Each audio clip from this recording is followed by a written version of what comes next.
Hello everyone, I'm Chirag and welcome to part 5 of the tutorial series on Amazon Textract. So guys, in this video I will take you through on how to extract text, key value pairs and tables from the PDF file and how we can save the output as CSV. So here we will create separate CSV for text, key value pairs and tables. So basically this video is an extension of the previous video. So now let's take a step back and have a look at the architecture diagram that we have implemented in part 4 of this tutorial series. So as you can see on my screen, here we have the same architecture diagram that we have used in the previous video. So guys, basically in this video also we are going to use the same architecture diagram because the flow and the components are going to remain same except for the business logic in both the Lambda functions. And also I want you to take note that in this video we will directly use the CloudFormation template to deploy these resources because I have already covered the creation of the resources manually in the part 4 of this tutorial series. So I would recommend you to go through the part 4 video first if you have directly stumbled upon this video. So let's get started. So what I will do is I will quickly give you an overview about this flow so that you can get the high level idea that how it works. So guys, here we have the PDF file which we are going to upload into this S3 bucket, and once we upload the file it's going to trigger an event and that event will invoke the Lambda function. Now this Lambda function is responsible for creation of the Amazon Textract job, and now once the job is created it's going to perform OCR or extraction of the key value pair or extraction of the tables from the PDF file. And once the job is completed, it's going to store the response into one of the S3 bucket that we will pass as a part of the job creation, right? So we are going to pass some configuration to the Amazon Textract like a bucket name, or if there is any prefix that we want to set. Then we are also going to pass on the information about SNS topic configuration so that once the Amazon Textract job is completed, it can send out a notification to the Amazon SNS topic. So similarly, once the job is completed, it's going to send out a notification or a message to the Amazon SNS topic. And once Amazon SNS receive that notification, it's going to trigger this Lambda function. Now this Lambda function is responsible for post processing of the response that is being stored into this Amazon S3 bucket. Now once the response is post processed, then it's going to store it as CSV file into this Amazon S3 bucket. Right now, to deal with the CSV file, we are going to use Pandas, and Pandas is basically a Python package which does not comes inbuilt into the Lambda function runtime. So that's where we will also leverage the Lambda layer functionality to work with the third-party library like Pandas. So this is the overall flow that we are going to implement in this video using CloudFormation template. Which is over here. I have already pushed the template into this repository, which is AWS CloudFormation template. So this is the same CloudFormation template that we have prepared or used in the previous video, except for the description that I have changed. And one more thing that I have changed is this value that is async kv-table. So this is basically the S3 trigger that we are setting on the Lambda function, right? So earlier it was async doc text, I think. But since in this video we are dealing with the key value pair and the table, so I have just given the relevant name over here. So this is the overall template and this is how it looks like. So guys, in case if you are new to the CloudFormation and want to learn about AWS CloudFormation template, then I have the comprehensive tutorial series or the playlist, right? So you can find it on my YouTube channel, that is AWS CloudFormation tutorial. So I have around 18 videos right, that covers about the AWS CloudFormation template and its components, right? So you can go through that. Now coming back to our CloudFormation template, so now here we are. Now as the next step, we are going to deploy this CloudFormation template. So let's navigate to AWS Cloud Management Console and go to the CloudFormation service. Now once you are there, click on create stack. Here we are going to upload a template file, so choose a file, and here I have this template locally stored, that is textract async kv_table.yaml. I'm going to open it. Now click on next, give the stack name, I will say textract kv, something like this, table. Okay, Now as the next step, we need to enter some value for the parameters. Now here we have to configure 1, 2, 3, 4 parameters. Now it's asking for the code bucket name. So it says enter S3 bucket name where the code is uploaded. So basically we are fetching the code for the Lambda function from the Amazon S3 bucket. So that's where we need to enter the reference of that S3 bucket. Then as I mentioned in the architecture diagram that we are also leveraging Lambda layer. Now to leverage Lambda layer, we need to also provide the zip file for the pandas layer. Then this is the S3 key for Lambda function 1. So that is something over here. So we need to enter that where the code is located for this Lambda function, and similarly for the Lambda function 2. So that's where I have this S3 bucket. Let me open S3 management console.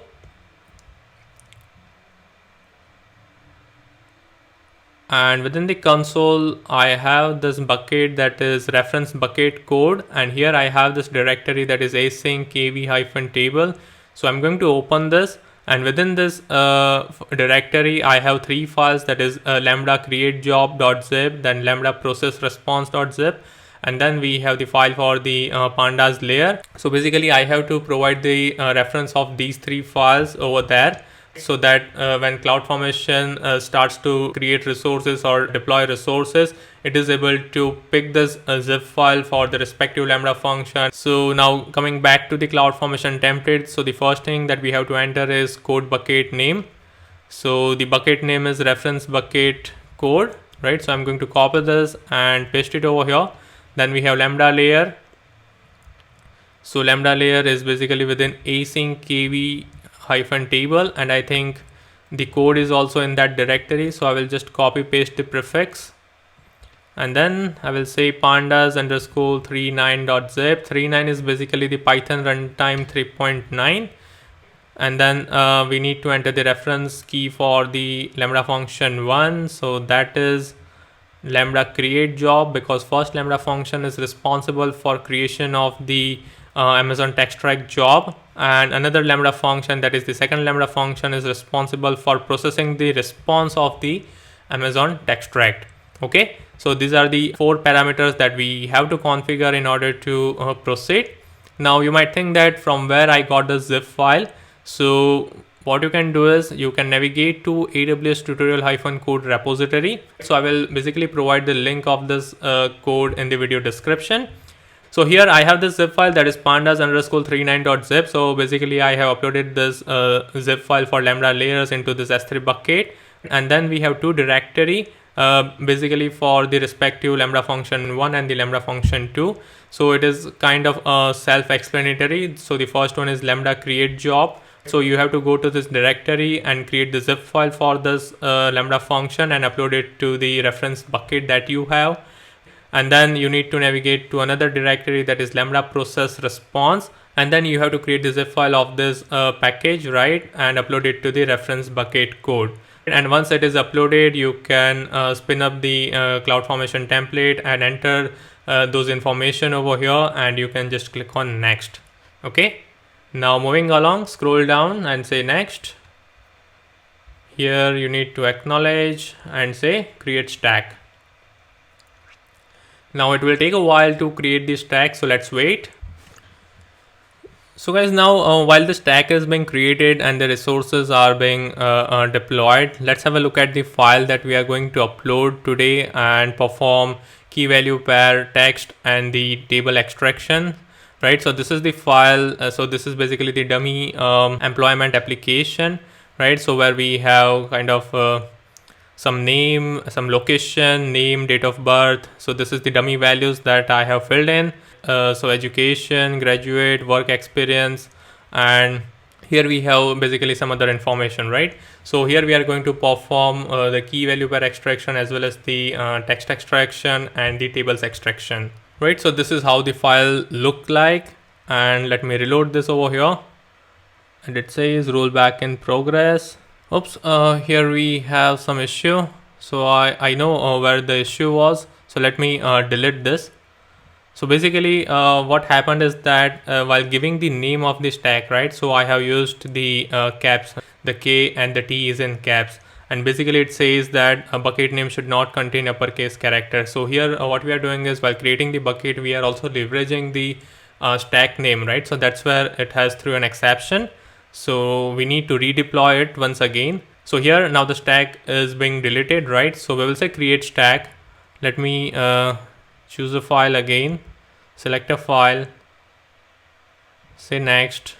So I will say textract kv table, something like this. So make sure you don't use caps while using this template, because the template is using the stack name as well for the bucket name, right? And bucket name does not accept the capital letters.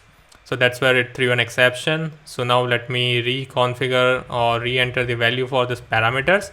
So first one is reference bucket name, then we have lambda layer. So this is the prefix that we have, because all the file are in this directory.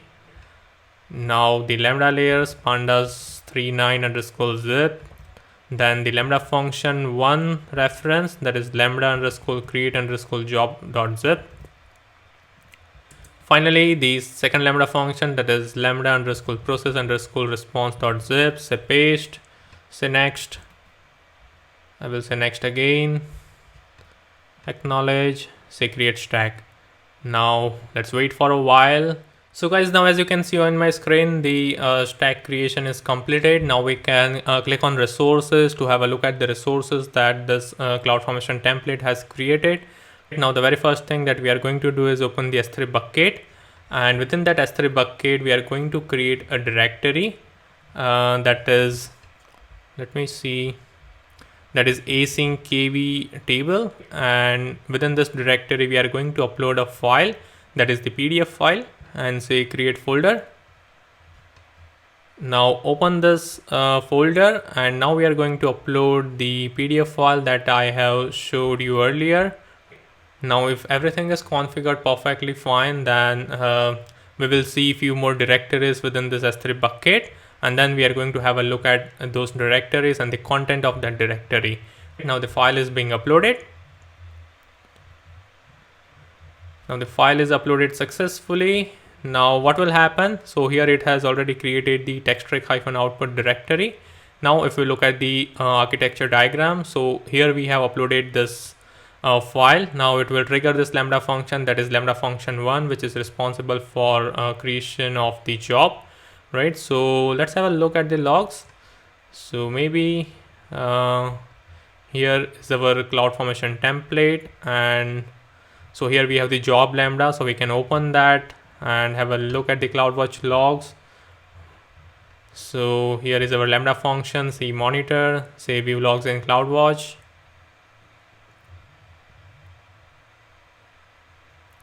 And here, as you can see, it has been triggered successfully. Now as the next step, it's going to trigger or create the Amazon Textract job over here. And within this directory, that is textract-output, it's going to store the response that is over here, correct? Let me close this reference bucket. And then once it is done, it's going to send the SNS notification, and it's going to trigger another lambda function, which is basically responsible for post-processing of the response that is being stored in the textract-output directory.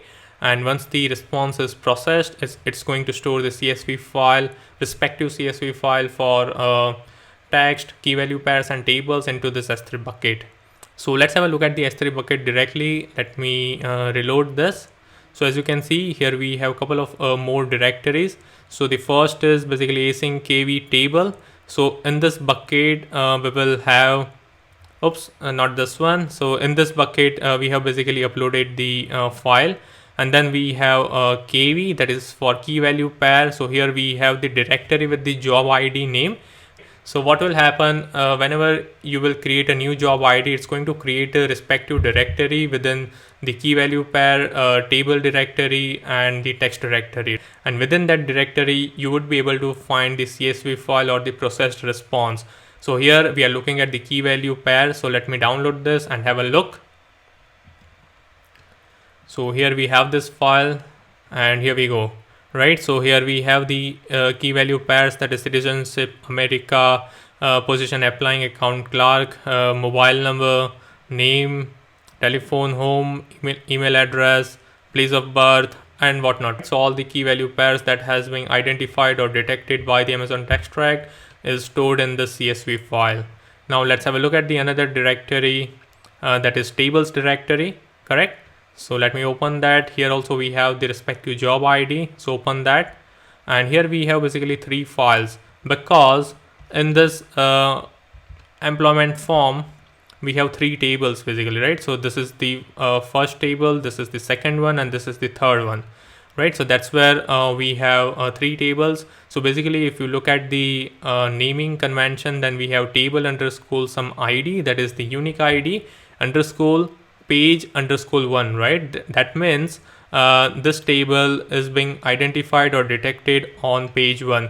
So this will basically help when you deal with the multi-page PDF file, right? So you want to understand that where this table has been detected. So is it on page 2? Is it on page 3? Right? So that's where you can have a look at the name of the file, and you would be able to understand that where this stand, right? From where this table has been extracted. So let's have a look at one of the tables. So let me download this,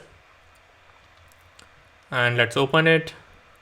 So here we have one of the table that is for our education, right? So here we have label, school name, period, and the degree, that is graduate ABC University 2002, 2007, and the masters, right? So similarly you will have the details of this table in one of the CSV file, and you will have the details for this table in another CSV file, right? So that's where we have 3 CSV file in here. So that's table. Now let's have a look at the raw text that is being extracted. So here again we have the job ID. So open that, and here we have text.csv. So let's download it,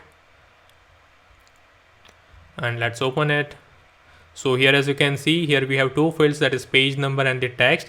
So this will basically also help while you're dealing with the multi-page PDF. So in case if we have another page in this PDF, then you will see the second row saying page underscore 2 and its respective text. So basically this will also work with the multi-page PDF, right? So right now we are looking at the demo of the single page PDF file, but if you go ahead and upload multi-page PDF, then also it's going to work with that, right? So don't worry about that. So guys, this is how it works, and this is how you would be able to see the output. Right now if I go ahead and upload another file, then it's going to create another directory in the respective folders, right, with the job ID name, and within that job ID you will find the respective files. Now let's quickly have a look at the code at the very high level. So let me go back to the CloudFormation template and open the job lambda function.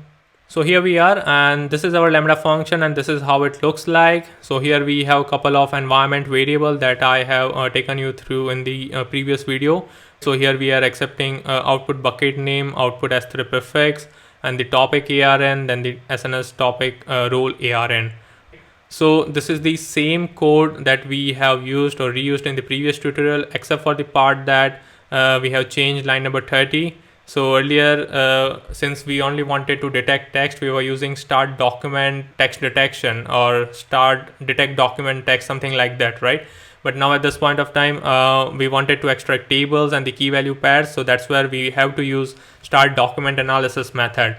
And then we need to pass the reference of the PDF file that we have uploaded to the S3 bucket. So from where we will get that reference is that it's going to create a trigger, and within this variable or the event variable, we are going to get that information that within this bucket this file has been uploaded. So we need to perform the OCR on this file. So that's where you need to pass the document location reference. And then we have feature types. So here we need to explicitly tell Amazon Textract that what you want to extract, that is tables or forms. So you can pass single value if you only want to extract tables, or if you only want to extract forms. But for this demo purpose, I have included both, that is tables and forms. And then we have optional output configuration, that where we want to store the output after OCR or the text extraction, right? So that's where we have passed this reference, and this is something that is coming from the environment variable that we have configured. So we are saying that store the output in this bucket name, and if you want to add some prefix, say S3 prefix, and provide that prefix. So at this point of time, we have provided Textract-output as the prefix. So that's where the response has been stored in this right? That is texttrack-output. So in this directory, basically Amazon texttrack will store that response, and then we are going to fetch that response in the another Lambda function. So we will have a look at it in a while. And then we have notification channel. Again, this is optional. So here we are saying that once the job is completed, send out a notification to this SNS topic ARN, right? To this SNS topic, right? So that's where we are passing that notification channel information.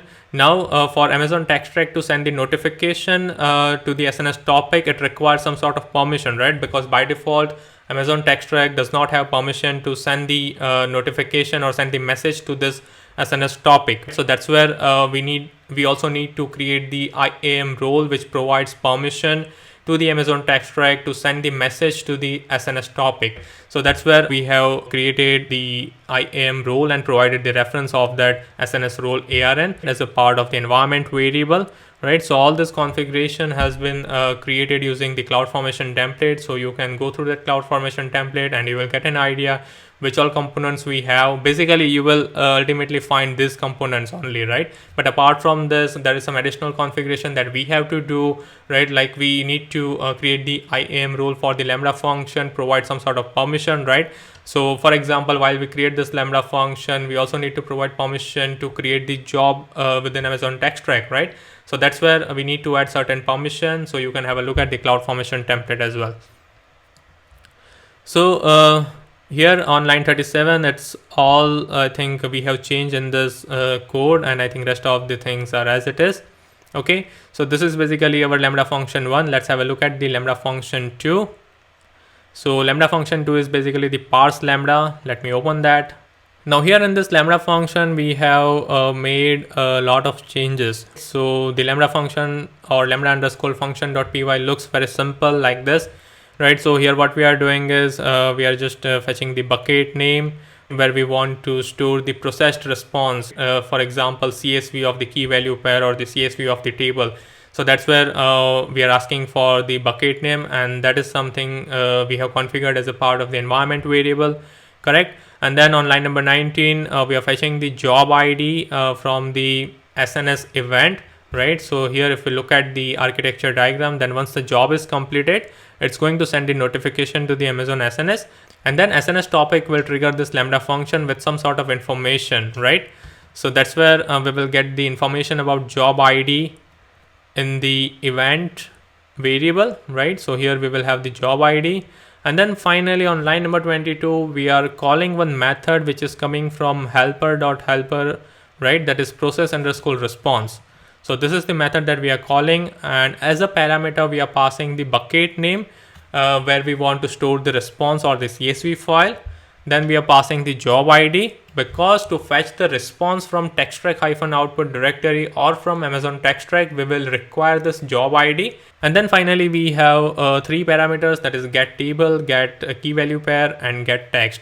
So for example, you only want to perform table and the key value pair extraction, and you don't want to perform the text extraction, right? So you can set this to false. Similarly for get underscore table and get underscore key value pair. So you can configure this from. So this is basically process underscore response. So now let's have a look at the helper.py file. So here I have this directory that is helper, and within that we have 2 files, that is parser.py and helper.py. So let's have a look at the helper.py. So here basically we have the helper function like upload to S3. So this is the helper function to upload a file to the S3 bucket, that is CSV files. Then helper function for extraction of the key value pair. Then helper function for saving of the key value pair as CSV, right? Then extraction of key value pair text and saving the table CSV, then saving the text CSV, right? So here we have a couple of helper function.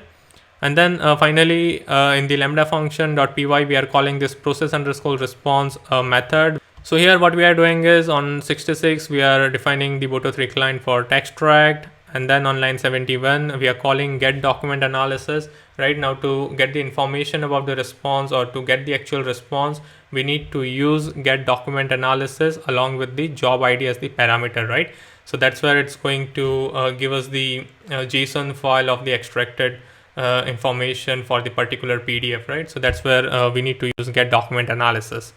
And once we have that information, we start to append that response into pages.